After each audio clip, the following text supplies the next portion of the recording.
A mammary gland is an exocrine gland in mammals that produces milk to feed young offspring. Mammals get their name from the Latin word mamma, breast.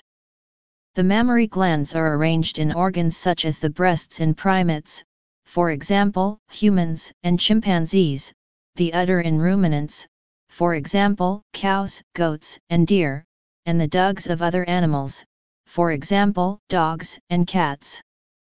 Lacturia, the occasional production of milk by the glands, can occur in any mammal, but in most mammals lactation, the production of enough milk for nursing, occurs only in phenotypic females who have gestated in recent months or years. It is directed by hormonal guidance from sex steroids. In a few mammalian species, male lactation can occur. Structure. The basic components of a mature mammary gland are the alveoli, hollow cavities, a few millimeters large, lined with milk-secreting cuboidal cells and surrounded by myoepithelial cells. These alveoli join to form groups known as lobules. Each lobule has a lactiferous duct that drains into openings in the nipple. The myoepithelial cells contract under the stimulation of oxytocin, excreting the milk secreted by alveolar units into the lobule lumen toward the nipple. As the infant begins to suck, the oxytocin-mediated let-down reflex ensues and the mother's milk is secreted, not sucked, from the gland into the baby's mouth. All the milk-secreting tissue leading to a single lactiferous duct is called a simple mammary gland. In a complex mammary gland, all the simple mammary glands serve one nipple. Humans normally have two complex mammary glands, one in each breast, and each complex mammary gland consists of 10-20 simple glands. The presence of more than two nipples is known as polythelia, and the presence of more than two complex mammary glands as polymastia. Maintaining the correct polarized morphology of the lactiferous duct tree requires another essential component, mammary epithelial cells extracellular matrix, ECM, which, together with adipocytes, fibroblast, inflammatory cells, and others, constitute mammary stroma. Mammary epithelial ECM mainly contains myoepithelial basement membrane and the connective tissue. They not only help to support mammary basic structure, but also serve as a communicating bridge between mammary epithelia and their local and global environment throughout this organ's development. Histology. A mammary gland is a specific type of apocrine gland specialized for manufacture of colostrum when giving birth. Mammary glands can be identified as apocrine because they exhibit striking decapitation secretion. Many sources assert that mammary glands are modified sweat glands. Some authors dispute that and argue instead that they are sebaceous glands. Development. Mammary glands develop during different growth cycles. They exist in both sexes during embryonic stage, forming only a rudimentary duct tree at birth. In this stage, mammary gland development depends on systemic and maternal hormones, but is also under the local regulation of paracrine communication between neighboring epithelial and mesenchymal cells by parathyroid hormone-related protein, PTHRP. This locally secreted factor gives rise to a series of outside-in and inside-out positive feedback between these two types of cells, so that mammary bud epithelial cells can proliferate and sprout down into the mesenchymal layer until they reach the fat pad to begin the first round of branching. At the same time, the embryonic mesenchymal cells around the epithelial bud receive secreting factors activated by PTHRP, such as BMP4. These mesenchymal cells can transform into a dense, mammary-specific mesenchyme, which later develop into connective tissue with fibrous threads, forming blood vessels in the lymph system.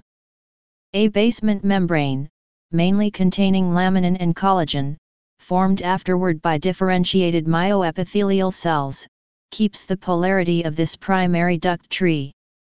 These components of the extracellular matrix are strong determinants of duct morphogenesis. Biochemistry.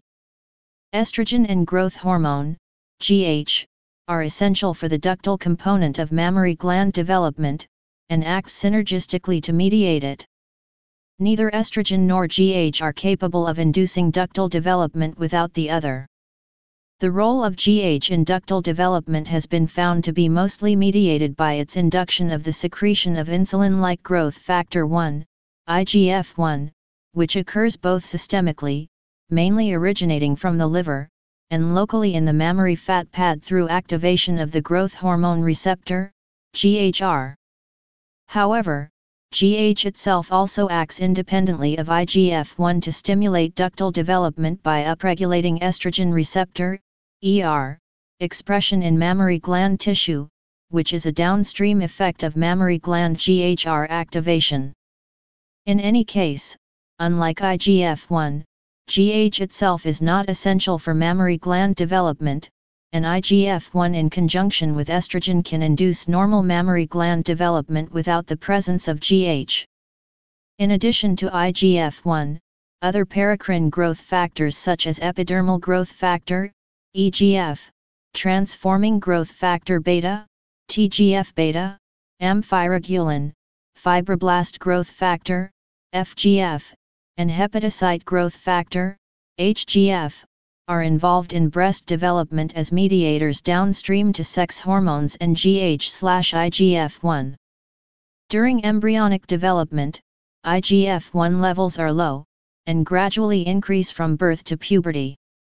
At puberty, the levels of GH and IGF-1 reach their highest levels in life and estrogen begins to be secreted in high amounts in females, which is when ductal development mostly takes place.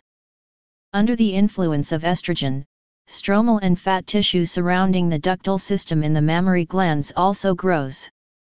After puberty, GH and IGF-1 levels progressively decrease, which limits further development until pregnancy, if it occurs. During pregnancy, progesterone and prolactin are essential for mediating lobulo-alveolar development in estrogen-primed mammary gland tissue, which occurs in preparation of lactation and nursing. Androgens such as testosterone inhibit estrogen-mediated mammary gland development, e.g., by reducing local ER expression, through activation of androgen receptors expressed in mammary gland tissue, and in conjunction with relatively low estrogen levels, are the cause of the lack of developed mammary glands in males. Timeline. Before birth, mammary gland development is characterized by the unique process by which the epithelium invades the stroma. The development of the mammary gland occurs mainly after birth. During puberty, tubule formation is coupled with branching morphogenesis, which establishes the basic arboreal network of ducts emanating from the nipple. Developmentally, mammary gland epithelium is constantly produced and maintained by rare epithelial cells, dubbed as mammary progenitors, which are ultimately thought to be derived from tissue-resident stem cells. Embryonic mammary gland development can be divided into a series of specific stages. Initially, the formation of the milk lines that run between the fore and hind limbs bilaterally on each side of the midline occurs around embryonic day 10.5, E10.5. The second stage occurs at E11.5 when placoid formation begins along the mammary milk line. This will eventually give rise to the nipple. Lastly, the third stage occurs at E12.5 and involves the invagination of cells within the placoid into the mesenchyme, leading to a mammary onloga. Biology. The primitive, stem, cells are detected in embryo and their numbers increase steadily during development. Growth. Postnatally, the mammary ducts elongate into the mammary fat pad. Then, starting around 4 weeks of age, mammary ductal growth increases significantly with the ducts invading towards the lymph node. Terminal end buds, the highly proliferative structures found at the tips of the invading ducts, expand and increase greatly during this stage. This developmental period is characterized by the emergence of the terminal end buds and lasts until an age of about 7-8 weeks. By the pubertal stage, the mammary ducts have invaded to the end of the mammary fat pad.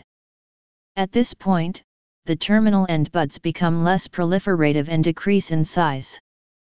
Side branches form from the primary ducts and begin to fill the mammary fat pad. Ductal development decreases with the arrival of sexual maturity and undergoes estrus cycles, pros truss, estrus, meets truss, and dies truss. As a result of estrus cycling, the mammary gland undergoes dynamic changes where cells proliferate and then regress in an ordered fashion. Pregnancy.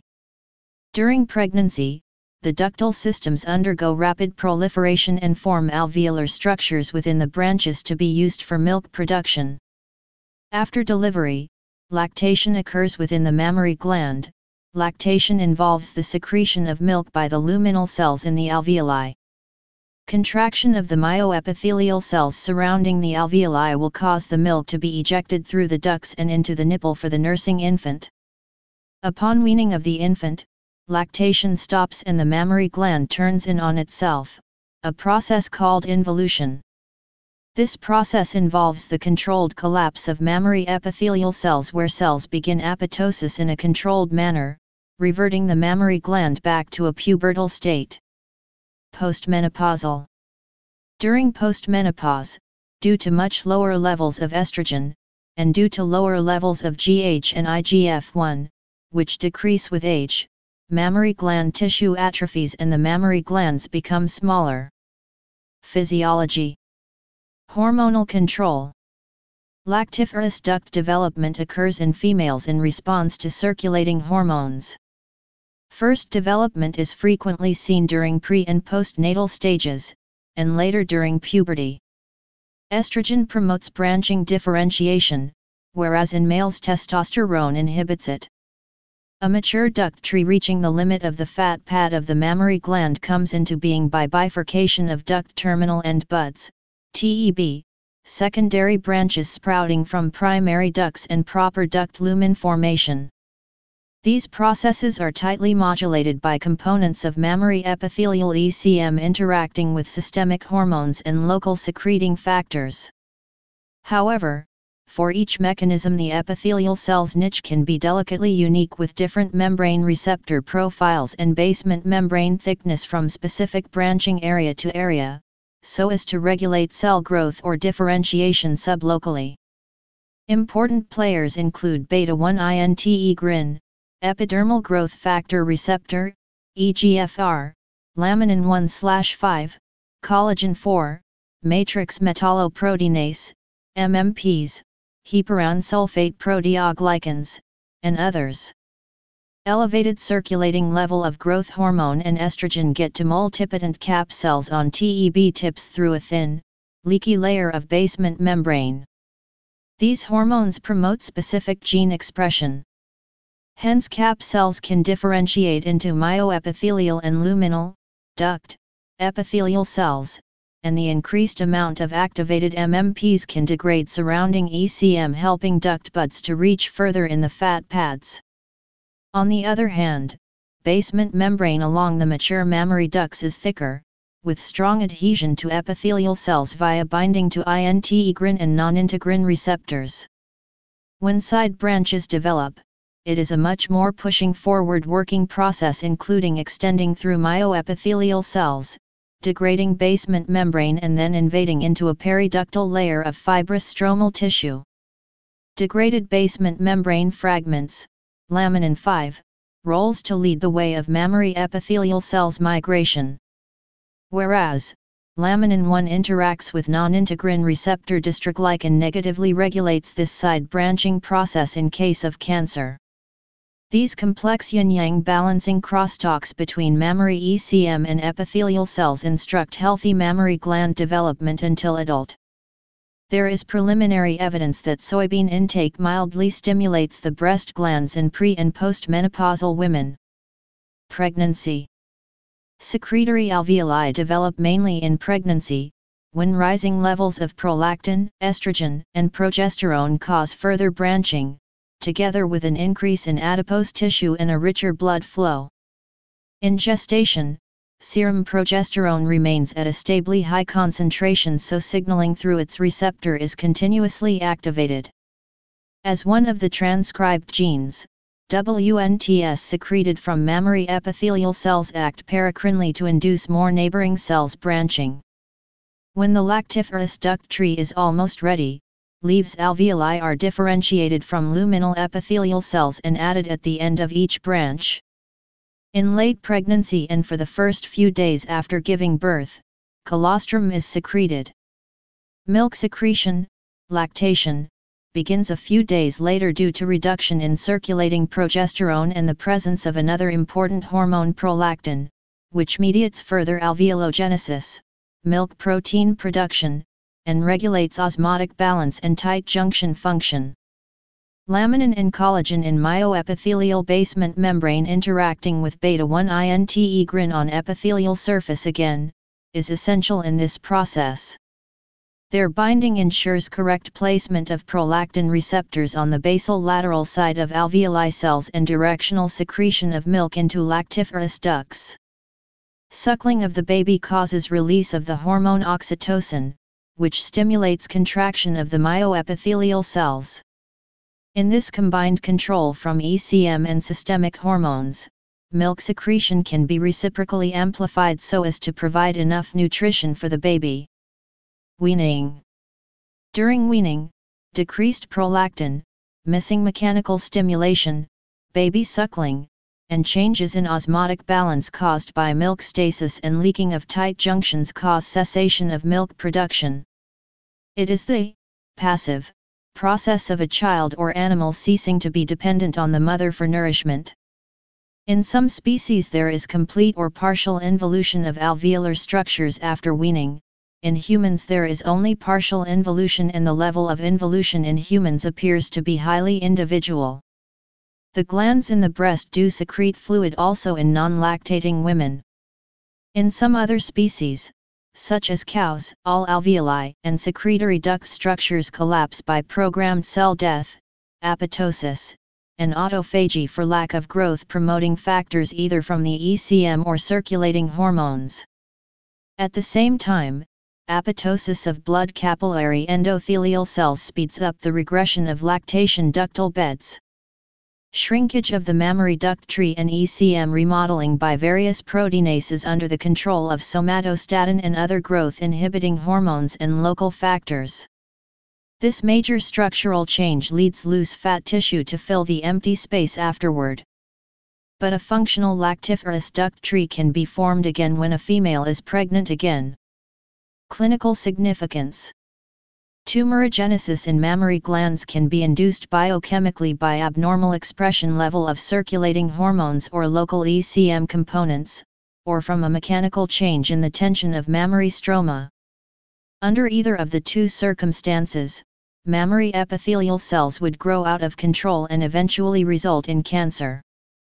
Almost all instances of breast cancer originate in the lobules or ducts of the mammary glands. Other mammals. General.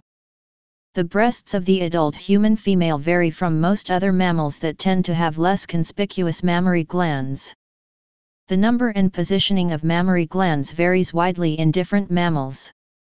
The protruding teats and accompanying glands can be located anywhere along the two milk lines. In general, most mammals develop mammary glands in pairs along these lines, with the number approximating the number of young typically birthed at a time. The number of teats varies from 2, in most primates, to 18, in pigs. The Virginia opossum has 13, one of the few mammals with an odd number. Male mammals typically have rudimentary mammary glands and nipples, with a few exceptions. Male mice do not have nipples, and male horses lack nipples and mammary glands. The male dyak fruit bat has lactating mammary glands. Male lactation occurs infrequently in some species, including humans. Mammary glands are true protein factories, and several labs have constructed transgenic animals, mainly goats and cows, to produce proteins for pharmaceutical use.